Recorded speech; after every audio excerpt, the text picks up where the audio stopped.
ಶ್ರೀ ಸದ್ಗುರು ಸಾಯಿನಾಥಾಯ ನಮಃ. ಶ್ರೀ ಸಾಯಿ ಸಚ್ಚರಿತೆ 5ನೇ ಅಧ್ಯಾಯ. ಶ್ರೀ ಸಾಯಿಬಾಬಾರವರು ಚಾಂದ್ ಪಾಟೀಲರ ಮದುವೆ ನಿಬ್ಬಣದ ಜೊತೆಯಲ್ಲಿ ಬಂದ ಬಗೆ, ಸುಸ್ವಾಗತ, ಮಹಾಯೋಗಿಗಳ ಸಂಪರ್ಕ, ಅವರ ಉಡುಗೆ ತೊಡುಗೆ, ನಿತ್ಯ ಜೀವನ, ಪಾದುಕೆಗಳ ಕತೆ, ಮೊಹಿದ್ದೀನ್ ರವರೊಡನೆ ಕುಸ್ತಿ, ಅವರ ಜೀವನದ ಬದಲಾವಣೆ, ನೀರನ್ನು ಎಣ್ಣೆಯಾಗಿ ಪರಿವರ್ತಿಸಿದ ಬಗೆ, ಕಪಟ ಗುರು ಜವಾಹರ ಅಲಿ. ಚಾಂದ್ ಪಾಟೀಲರ ಮದುವೆ ನಿಬ್ಬಣದ ಜೊತೆಯಲ್ಲಿ ಬಾಬಾರವರು ಹಿಂದಿರುಗಿದುದು. ಚಾಂದ್ ಪಾಟೀಲ ಔರಂಗಾಬಾದ್ ಜಿಲ್ಲೆಯಲ್ಲಿ ಧೂಪ ಹಳ್ಳಿಯ ಮಹಮ್ಮದೀಯ ಸಾಹುಕಾರ. ಅವನು ಔರಂಗಾಬಾದಿಗೆ ಪ್ರಯಾಣ ಬೆಳೆಸುವಾಗ ತಮ್ಮ ಕುದುರೆಯನ್ನು ಕಳೆದುಕೊಂಡನು. 2 ತಿಂಗಳು ಕಾಲ ಹುಡುಕಿ ಬಹಳ ಬೇಸತ್ತಿದ್ದನು. ನಿರಾಶನಾಗಿ ಔರಂಗಾಬಾದ್ಗೆ ತಿರುಗುತ್ತಿದ್ದಾಗ ದಾರಿಯಲ್ಲಿ ಒಂದು ಮಾವಿನ ಮರದ ಕೆಳಗೆ ಕುಳಿತಿದ್ದ ಫಕೀರನನ್ನು ಕಂಡನು. ಚಾಂದ್ ಪಾಟೀಲನನ್ನು ನೋಡಿದ ಫಕೀರನು ಅವನನ್ನು ಕರೆದು ತಾನು ಸೇದುತ್ತಿದ್ದ ಹುಕ್ಕಾವನ್ನು ಅವನಿಗೆ ಕೊಟ್ಟು ವಿಚಾರವೇನೆಂದು ಪ್ರಸ್ತಾಪಿಸಿದನು. ಅವನು ಕುದುರೆಯನ್ನು ಕಳೆದುಕೊಂಡ ಸಮಾಚಾರವನ್ನು ಅರಿಹಿದನು. ಇದನ್ನು ಕೇಳಿದ ಫಕೀರನು, ಇಲ್ಲಿಯ ಹಳ್ಳದ ಬಳಿಗೆ ಹೋಗಿ ನೋಡು, ಅಲ್ಲಿದೆ ಎಂದನು.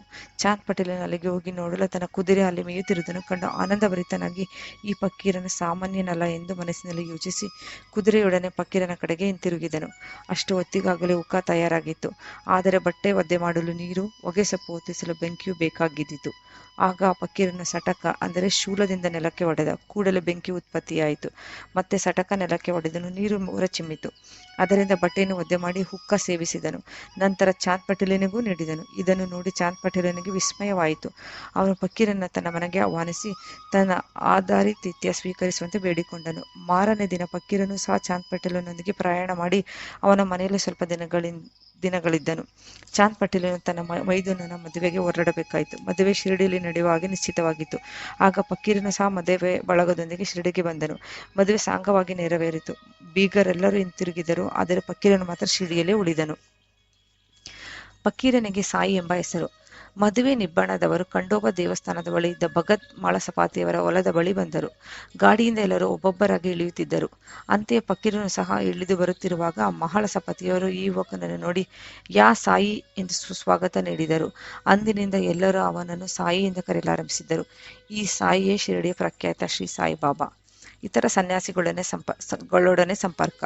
ಸಾಯಿಬಾಬಾರವರು ಮಸೀದಿಯಲ್ಲಿ ವಾಸಿಸುತ್ತಿದ್ದರು. ದೇವಿದಾಸ ಎಂಬ ಸಾಧುವು ಬಹಳ ದಿನಗಳಿಂದ ಶಿರಡಿಯಲ್ಲೇ ಇದ್ದನು. ಬಾಬಾರವರಿಗೆ ಅವರ ಸಂಘ ಸಮ್ಮತವೆನಿಸಿತು.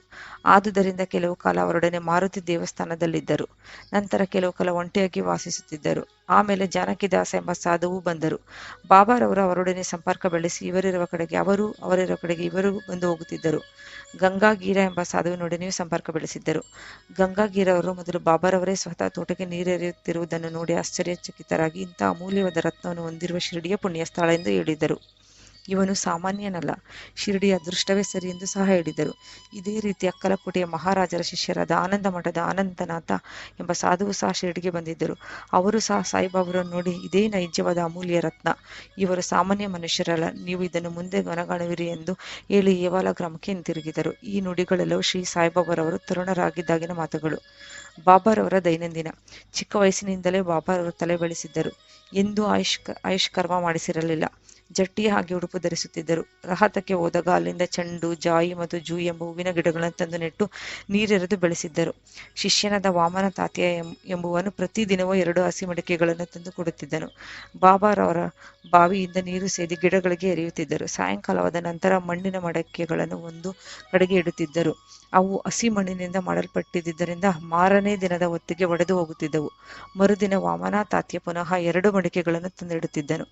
ಈ ರೀತಿ ಸುಮಾರು 3 ವರ್ಷಗಳ ಪರಿಶ್ರಮದಿಂದ ಅವರು ಒಂದು ತೋಟವನ್ನು ನಿರ್ಮಿಸಿದರು. ಈ ನಿವೇಶನದಲ್ಲಿಯೇ ಬಾಬಾರವರ ಮಹಾಸಮಾಧಿ ಮಂದಿರ ನಿರ್ಮಿತವಾಗಿದೆ. ಬೇವಿನ ಮರದ ಬುಡದಲ್ಲಿರುವ ಪಾದುಕೆಗಳು.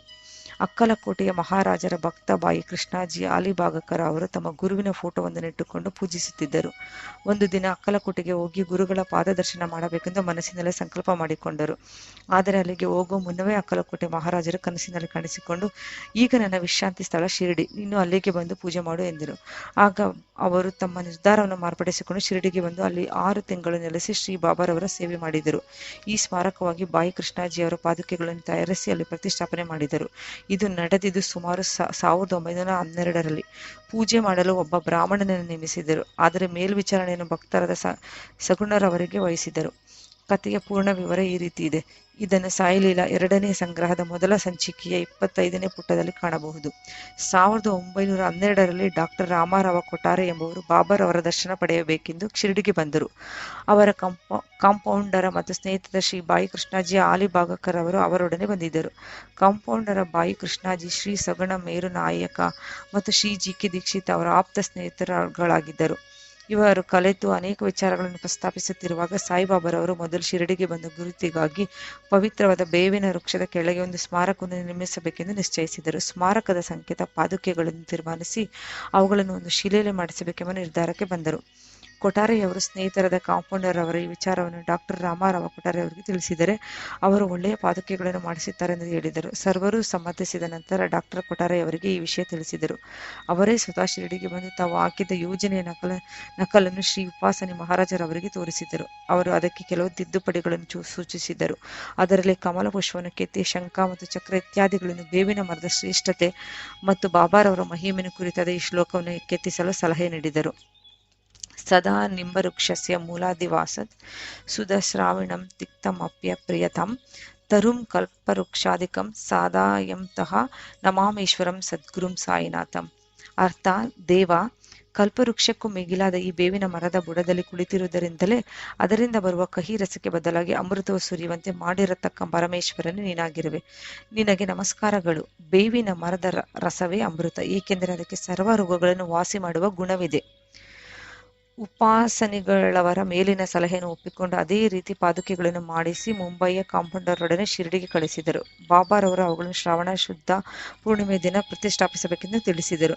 ಆ ದಿವಸ 11 ಗಂಟೆಗೆ ಸರಿಯಾಗಿ ಶ್ರೀ ಜಿ.ಕೆ. ದೀಕ್ಷಿತರ ಪಾದುಕೆಗಳನ್ನು ಸಕಲ ರಾಜ ಮರ್ಯಾದೆಗಳಿಂದ ಖಂಡೋಬಾ ದೇವಸ್ಥಾನದಿಂದ ದ್ವಾರಕಾಮೈಗೆ ತಂದರು. ಬಾಬಾರವರು ಅವುಗಳನ್ನು ಸ್ಪರ್ಶಿಸಿ, ಇವು ಆ ಪರಮಾತ್ಮನ ಚರಣಾರವಿಂದಗಳು, ಇವುಗಳನ್ನು ಬೇವಿನ ಮರದ ಅಡಿಯಲ್ಲಿ ಪ್ರತಿಷ್ಠಾಪಿಸಿ ಎಂದರು. ಇದಕ್ಕೆ ಇಂದಿನ ದಿನ ಮುಂಬಯಿಯ ಪ್ರಶಸ್ತ ಸೇಠ ಎಂಬುವರು 25 ರೂಗಳನ್ನು ಕಳಿಸಿದ್ದರು. ಬಾಬಾರವರು ಅವುಗಳನ್ನು ಪಾದುಕಾ ಪ್ರತಿಷ್ಠಾಪನೆ ಖರ್ಚಿಗೆ ಕೊಟ್ಟರು. ಅದರ ಜೊತೆಗೆ ಚಂದಾಹಣದಿಂದ 75 ರೂಗಳನ್ನು ಸೇರಿಸಿ ಒಟ್ಟು 100 ರೂಗಳನ್ನು ಸಮಾರಂಭಕ್ಕೆ ಉಪಯೋಗಿಸಲಾಯಿತು. ಮೊದಲ 5 ವರ್ಷಗಳವರೆಗೆ ಶ್ರೀ ದೀಕ್ಷಿತರು, ನಂತರ ಲಕ್ಷ್ಮಣ ಕಾಚೇಶ್ವರರು ಪೂಜಾ ವಿಧಿಗಳನ್ನು ನೆರವೇರಿಸುತ್ತಿದ್ದರು. ಮೊದಲು 5 ವರ್ಷಗಳ ದೀಪದ ಖರ್ಚಿಗೋಸ್ಕರ ಡಾಕ್ಟರ್ ಕೊಠಾರೆಯವರು ಪ್ರತಿ ತಿಂಗಳು 3 ರೂಗಳನ್ನು ಕಳಿಸುತ್ತಿದ್ದರು ಮತ್ತು ಪಾದುಕೆಯ ಸುತ್ತ ನೆಡಲು ಕಂಬಗಳನ್ನು ಕಳಿಸಿದರು. ಮೇಲ್ಛಾವಣಿಯ ಖರ್ಚನ್ನು ಶ್ರೀ ಸಗುಣ ಮೇರು ನಾಯಕರವರು ವಹಿಸಿಕೊಂಡರು. ನಂತರ ನಾನಾ ಚೌಪದಾರರವರಿಂದ ಪೂಜೆಯು, ಶ್ರೀ ಸಗುಣ ಮೇರು ನಾಯಕರವರಿಂದ ಪ್ರತಿದಿನ ಸಾಯಂಕಾಲ ನೈವೇದ್ಯ ಅರ್ಪಣೆ ಮತ್ತು ಆರತಿಯು ನಡೆಯುತ್ತಿದ್ದವು. ಬಾಯಿ ಕೃಷ್ಣಾಜಿಯವರು ಮೊದಲು ಅಕ್ಕಲಕೋಟೆ ಮಹಾರಾಜರ ಭಕ್ತರಾಗಿದ್ದರು. ಪಾದುಕಾ ಪ್ರತಿಷ್ಠಾಪನಾ ಸಂದರ್ಭದಲ್ಲಿ 1912ರಲ್ಲಿ ಶಿರಡಿಗೆ ಬಂದರು. ಬಾಬಾರವರ ದರ್ಶನ ಪಡೆದ ನಂತರ ಅಕ್ಕಲಕೋಟೆಗೆ ಪ್ರಯಾಣ ಮಾಡಬೇಕೆಂದಿದ್ದರು. ಹೊರಡಲು ಬಾಬಾರವರ ಅನುಮತಿ ಬೇಡಿದರು. ಆಗ ಬಾಬಾರವರು, ಅಕ್ಕಲಕೋಟೆಯಲ್ಲೇನಿದೆ, ಅಲ್ಲಿಗೇಕೆ ಹೋಗಬೇಕು? ಅಲ್ಲಿಯ ಮಹಾರಾಜನು ನಾನು ಇಲ್ಲಿದ್ದೇನೆ ಎಂದರು. ಇದನ್ನು ಕೇಳಿ ಬಾಯಿ ಕೃಷ್ಣಾಜಿ ಅವರು ಅಕ್ಕಲಕೋಟೆಗೆ ಹೋಗಲೇ ಇಲ್ಲ. ನಂತರ ಅವರು ಶಿರಡಿಗೆ ಆಗಾಗ್ಗೆ ಬಂದು ಹೋಗುತ್ತಿದ್ದರು. ಶ್ರೀ ಬಿ. ವಿ. ದೇವರವರು ಶ್ರೀ ಯಮಡ ಪಂತರಿಗೆ ಈ ವಿಷಯ ತಿಳಿಸಿರಲಿಲ್ಲವೆಂದು ತೋರುತ್ತದೆ. ಹಾಗೆ ತಿಳಿಸಿದ ಪಕ್ಷದಲ್ಲಿ ಸಚ್ಚರಿತೆಯ ಯಮಡ ಪಂತರು ಈ ವಿಷಯ ನಮೂದಿಸದೇ ಇರುತ್ತಿರಲಿಲ್ಲ. ಮೊಹಿದ್ದೀನ್ ತಾಂಬೋಳಿಯವರೊಡನೆ ಕುಸ್ತಿ ಮತ್ತು ಅವರ ಜೀವನದಲ್ಲಿ ಬದಲಾವಣೆ. ಶಿರಡಿಯಲ್ಲಿ ಮೊಹಿದ್ದೀನ್ ತಾಂಬೋಳಿ ಎಂಬ ಜಟ್ಟಿ ಇದ್ದನು. ಕೆಲವು ವಿಷಯಗಳಲ್ಲಿ ಬಾಬಾರವರಿಗೂ ಅವನಿಗೂ ಒಮ್ಮತವಾಗದೆ ಇಬ್ಬರು ಕುಸ್ತಿ ಮಾಡಿದರು. ಬಾಬಾರವರು ಸೋತರು. ಅಂದಿನಿಂದ ಬಾಬಾರವರು ತಮ್ಮ ದೈನಂದಿನ ಉಡುಪನ್ನು ಬದಲಾಯಿಸಿದರು. ಒಂದು ನಿಲುವಂಗಿಯನ್ನು ಧರಿಸಿ ತಲೆಗೆ ಬಟ್ಟೆ ಸುತ್ತಿದರು. ಆಸನಕ್ಕೆ ಗೋಣಿಚೀಲವನ್ನು ಉಪಯೋಗಿಸಲು ಆರಂಭ ಮಾಡಿದರು. ಯಾವಾಗಲೂ ತೃಪ್ತಿಯಿಂದಿರುತ್ತಿದ್ದರು. ಯಾವಾಗಲೂ ದೊರೆತನಕ್ಕಿಂತ ಬಡತನವೇ ಮೇಲು, ದೇವರು ಯಾವಾಗಲೂ ಬಡವರ ಸಹೋದರನಾಗಿರುತ್ತಾನೆ ಎನ್ನುತ್ತಿದ್ದರು. ಗಂಗಾಗೀರ ಸಹ ಮೊದಲು ಕುಸ್ತಿ ಜಟ್ಟಿಯಾಗಿದ್ದರು. ಇದೇ ತರಹದ ಭಾವನೆ ಅವರಲ್ಲಿಯೂ ಮೂಡಿ ಸಂಸಾರವನ್ನು ತ್ಯಜಿಸಿ ಸ್ವಾನುಭವ ಪಡೆಯಲು ಸುಗ ಇದೇ ರೀತಿ ಪರಿವರ್ತನೆಯಾಗಿ ಪುನಃ ತಾಂಬೆ ನದಿಯ ದಡದಲ್ಲಿ ಮಠವನ್ನು ಸ್ಥಾಪಿಸಿ ಶಿಷ್ಯರೊಡನೆ ಅಲ್ಲಿ ವಾಸಿಸಿದ್ದರು. ಮೊದಲು ಬಾಬಾರವರು ವಿಶೇಷವಾಗಿ ಜನರೊಡನೆ ಸೇರುವುದಾಗಲಿ ಮಾತನಾಡುವುದಾಗಲಿ ಮಾಡುತ್ತಿರಲಿಲ್ಲ. ಪ್ರಶ್ನಿಸಿದಾಗ ಮಾತ್ರ ಉತ್ತರ ಕೊಡುತ್ತಿದ್ದರು. ಬೆಳಿಗ್ಗೆಯ ಬೇವಿನ ಮರದ ಹತ್ತಿರವೂ ಕೆಲವು ಸರಿ ಹಳ್ಳಿಯ ಹಳ್ಳದ ಸಮೀಪದಲ್ಲಿದ್ದ ಬಾಬುಲ ಮರದ ನೆರಳಿನಲ್ಲಿ ಕುಳಿತು ಕಾಲ ಕಳೆಯುತ್ತಿದ್ದರು. ಮಧ್ಯಾಹ್ನದ ಹೊತ್ತು ಕೆಲವು ದಿನ ನಿಮಾಂಗವಕ್ಕೆ ಹೋಗುತ್ತಿದ್ದರು. ಅಲ್ಲಿ ತ್ರಿಂಬಕಜಿ ಡೆಂಗಳೆಯವರ ಮನೆಗೆ ಹೋಗುತ್ತಿದ್ದರು. ಬಾಬಾರವರು ಬಾಬಾ ಸಾಹೇಬರಲ್ಲಿ ಬಹಳ ಪ್ರೀತಿ ಇಟ್ಟಿದ್ದರು. ಅವರ ಕಿರಿಯ ಸಹೋದರರಾದ ನಾನಾ ಸಾಹೇಬರಿಗೆ 2ನೇ ಮದುವೆಯಾದರೂ ಸಹ ಸಂತಾನ ಪ್ರಾಪ್ತಿ ಇರಲಿಲ್ಲ. ಬಾಬಾ ಸಾಹೇಬರು ಬಾಬಾರವರ ದರ್ಶನ ಪಡೆಯುವಂತೆ ತಮ್ಮ ಸಹೋದರನನ್ನು ಕೇಳಿಕೊಂಡರು. ಬಾಬಾರವರ ದರ್ಶನ ಲಾಭದಿಂದ ಮತ್ತು ಕೃಪೆಯಿಂದ ಅವರಿಗೆ ಪುತ್ರ ಸಂತಾನ ಪ್ರಾಪ್ತಿಯಾಯಿತು. ಅಂದಿನಿಂದ ಬಾಬಾರವರನ್ನು ಕಾಣಲು ಅನೇಕ ಜನರು ಬರಲು ಆರಂಭಿಸಿದರು. ಅವರ ಕೀರ್ತಿಯು ಅಹಮದನಗರವನ್ನು ಮುಟ್ಟಿತು. ಆಗ ನಾನಾ ಸಾಹೇಬ ಚಂದೋರಕರ ಮತ್ತು ಕೇಶವ ಚಿದಂಬರ ಮುಂತಾದವರು ಶಿರಡಿಗೆ ಬರುವಂತಾಯಿತು. ಆಗಲೂ ಹಗಲಿನಲ್ಲಿ ಬಾಬಾರವರನ್ನು ಭಕ್ತರನ್ನು ಎಡಬಿಡದೆ ಮುತ್ತಿಕೊಳ್ಳುತ್ತಿದ್ದರು. ರಾತ್ರಿ ಹೊತ್ತು ಅವರು ದ್ವಾರಕಾಮೈಯಲ್ಲಿ ನಿದ್ರಿಸುತ್ತಿದ್ದರು. ಬಾಬಾರವರ ಆಗಿನ ಆಸ್ತಿ ಎಂದರೆ ಹುಕ್ಕ, ಸೇದುವ ಚಿಲುಮೆ, ನಿಲುವಂಗಿ, ಒಂದು ತಗಡಿನ ಪಾತ್ರೆ, ಒಂದು ಕೋಲು, ಒಂದು ಬಟ್ಟೆಯನ್ನು ತಲೆಗೆ ಕಟ್ಟಿದ ನಂತರ ಅದರ ಕೊನೆಯನ್ನು ಸುತ್ತಿ ಹಿಂದಿನಿಂದ ಎಡಭಾಗದ ಕಿವಿಯ ಮೇಲೆ ಇಳಿಬಿಡುತ್ತಿದ್ದರು. ಗೋಣಿ ಚಿಲುವೆ ಅವರ ಆಸನವಾಗಿದ್ದಿತು. ಚಳಿಯಾದಾಗ ಮಾತ್ರ ದಕ್ಷಿಣದ ಕಡೆಗೆ ಮುಖ ಮಾಡಿಕೊಂಡು ಅಗ್ನಿಕುಂಡಿಯ ಮುಂದೆ ಕುಳಿತುಕೊಳ್ಳುತ್ತಿದ್ದರು. ಆ ದುನಿಯಲ್ಲಿ ತಮ್ಮ ಅಹಂಕಾರ, ಮೋಹ ಮುಂತಾದವುಗಳನ್ನು ಕಾಣಿಕೆಗೆ ಅರ್ಪಿಸಿದ್ದರು. ಕಾಲಿಗೆ ಪಾದರಕ್ಷೆಗಳನ್ನು ಉಪಯೋಗಿಸುತ್ತಿರಲಿಲ್ಲ. ಅವರಿದ್ದ ಮಸೀದಿ ದ್ವಾರಕಾಮಯಿಯಾಗಿ 1912ರಲ್ಲಿ ಪರಿವರ್ತನೆ ಹೊಂದಿತು. ನೀರನ್ನೇ ಎಣ್ಣೆಯಾಗಿ ಪರಿವರ್ತಿಸಿದ್ದು. ಸಾಯಿಬಾಬಾರವರಿಗೆ ದೀಪಗಳೆಂದರೆ ಬಹಳ ಆನಂದ. ಆದುದರಿಂದ ಅವರು ಪ್ರತಿ ಅಂಗಡಿಯ ಬಾಗಿಲಿಗೂ ಹೋಗಿ ಎಣ್ಣೆಯನ್ನು ಭಿಕ್ಷೆ ಬೇಡಿ ತಂದು ದ್ವಾರಕಾಮಯಿ ಮತ್ತು ದೇವಸ್ಥಾನದಲ್ಲಿ ದೀಪವನ್ನು ಹಚ್ಚಿ ರಾತ್ರಿಯೆಲ್ಲ ಉರಿಸುತ್ತಿದ್ದರು. ಈ ರೀತಿ ಕೆಲವು ಕಾಲ ನಡೆಯಿತು. ಒಂದು ದಿನ ಅಂಗಡಿಯವರೆಲ್ಲರೂ ಸೇರಿಕೊಂಡು ಬಾಬಾರವರಿಗೆ ಎಣ್ಣೆ ಕೊಡಬಾರದೆಂದು ತೀರ್ಮಾನಿಸಿ ಅವರು ಬಂದಾಗ ಯಾರೂ ಎಣ್ಣೆಯನ್ನು ಕೊಡಲೇ ಇಲ್ಲ. ಬಾಬಾರವರು ರಿಕ್ತ ಹಸ್ತದಿಂದ ಹಿಂದಿರುಗಿದರು. ಯಾವ ಅನುಮಾನವೂ ಇಲ್ಲದೆ ಬರೀ ಬತ್ತಿಯನ್ನೇ ಪಣತಿಗಳಲ್ಲಿಟ್ಟು ತಗಡಿನ ಪಾತ್ರೆಯಲ್ಲಿ ಸ್ವಲ್ಪ ಎಣ್ಣೆಗೆ ನೀರು ಬೆರೆಸಿ ಅದನ್ನು ಕುಡಿದರು. ನಂತರ ನೀರನ್ನು ಎಲ್ಲಾ ಪಣತಿಗಳಲ್ಲಿ ಹಾಕಿಬಿಟ್ಟು ದೀಪಗಳನ್ನು ಹಚ್ಚಿಸಿದರು. ರಾತ್ರಿಯೆಲ್ಲ ಪಣತಿಗಳು ಪ್ರಕಾಶಮಾನವಾಗಿ ಉರಿಯತೊಡಗಿದ್ದವು. ಇದನ್ನು ನೋಡಿದ ವರ್ತಕರು ಬಾಬಾರವರಿಗೆ ಬಂದು ಕ್ಷಮೆ ಬೇಡಿದರು. ಬಾಬಾರವರು ಅವರನ್ನು ಕ್ಷಮಿಸಿ ಇನ್ನು ಮುಂದೆ ಸತ್ಯತನದಿಂದ ನಡೆಯಿರಿ ಎಂದು ಉಪದೇಶ ಮಾಡಿ ಕಳಿಸಿದರು.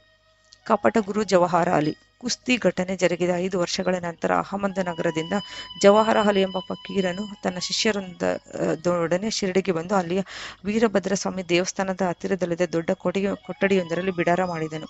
ಅವನು ಒಳ್ಳೆಯ ವಿದ್ವಾಂಸನಾಗಿದ್ದನು. ತನ್ನ ಮಧುರವಾದ ಕಂಠದಿಂದ ಕುರಾಣವೆಲ್ಲವನ್ನು ಕಂಠಪಾಠ ಮಾಡಿದ ಹಾಗೆ ಹೇಳುತ್ತಿದ್ದನು.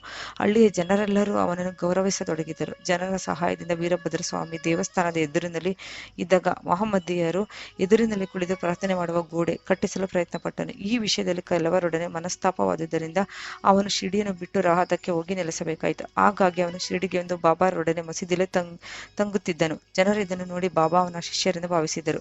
ಆದರೆ ಅವರಿಗೆ ಆಕ್ಷೇಪಣೀಯವಾಗಿ ಕಂಡು ಬರಲಿಲ್ಲ. ನಂತರ ಗುರು ಮತ್ತು ಶಿಷ್ಯರಿಬ್ಬರು ರಾಹತಕ್ಕೆ ಹೋಗಿ ನೆಲೆಸಬೇಕೆಂದು ತೀರ್ಮಾನಿಸಿದರು.